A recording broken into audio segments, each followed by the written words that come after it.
36-year-old Jessica Downing used to suffer from a crippling fear of breast cancer, especially after watching her mother die from the disease about a year ago at the age of 54. For months, she struggled with whether to go through genetic testing to determine if she were at high risk of developing breast cancer herself. And then it all became clear to her. After watching my mom, the way she passed away, it actually made my decision a lot easier to make. Jessica decided to go through genetic testing and counseling in the St. Mary's Hereditary Cancer Risk Assessment Program, testing that proved positive. With the BRCA1 and 2 gene, that really significantly elevates your risk for hereditary breast cancer and ovarian cancer. So for general population, all females have about an 8% chance of developing breast cancer in their lifetime. If you're a carrier of the BRCA1 or 2 gene, that can go up to 60, almost 80%, depending, on how it's going. So it doesn't necessarily mean that you're going to get cancer. You're just at a much elevated risk, and there's things that we want to be able to do to help reduce those risks and, help hopefully, prevent someone from developing cancer.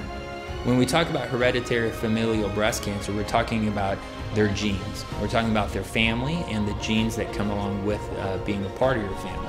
There are certain genes that increase your risk of breast cancer, and being able to be educated about what risks those are really helps patients be able to make educated decisions. There's certain medical therapies that are appropriate, as well as at times surgical interventions that reduce risk.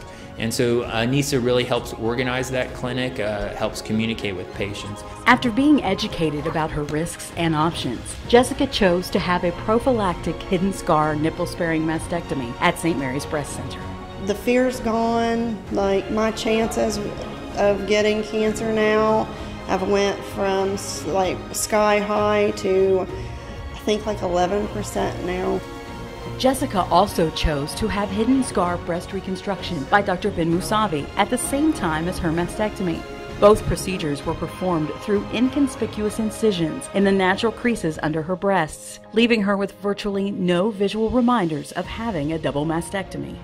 I think that'll be a big thing, for gene-positive patients to know that even if they are positive, there's a great outcome and a great expectation for their surgery. But that great aesthetic outcome is often dependent on timely detection and action. If you catch it early enough, if you have the BRCA gene and you know it and you decide to do preventative, then you have way more options of what it looks like. But most important, Dr. Musavi says genetic testing, early detection, and timely follow-up are life-saving. We don't like anybody to play odds when you're talking about 80%.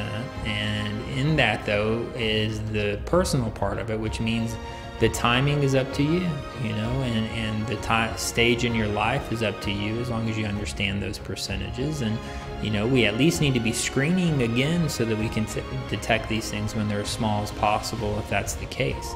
When we're talking genes and genetics, men can be affected as well. So if there are men in the family, then we test them, because they can be at elevated risk for male breast cancer, prostate cancer. So we are going to do some things, differently with them, but also they have a chance of being a carrier. They might not ever develop anything, but they could pass it on to their children. So that's when we sit down and we lay out who else needs to be tested. We believe that we got it from my grandfather that passed it to my mother that passed it down to me and my sister. Knowledge is power. You can do a lot with it, and there's a lot that we can do to help them. So, some people don't want that, though. Some will decide this is not something that I want to do, and that's okay. But a lot of people will come and see me and say, I may not really want to know this for myself, but I need to do this for my family. And that means a lot. For Jessica Downing, it means peace of mind, knowing that she stands a good chance of living a long life with the people she loves. Sometimes you gotta just realize that your family needs you, and if you don't get your testing, you don't do your routine mammograms, you don't take care of things while you have the opportunity to take care of things, you could blink, be 54 years old, and deceased. There's nothing more in the world that my kids want more than to spend time with my mom, and she's gone. If she would have had the genetic testing done at, say, 35 years old, she would be still alive today.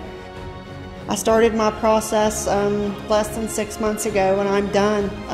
And I do not have that fear anymore of not being here, like my mom's not here. For more information, please contact the St. Mary's Breast Center at 304-526-8221 or visit our website at st-marys.org.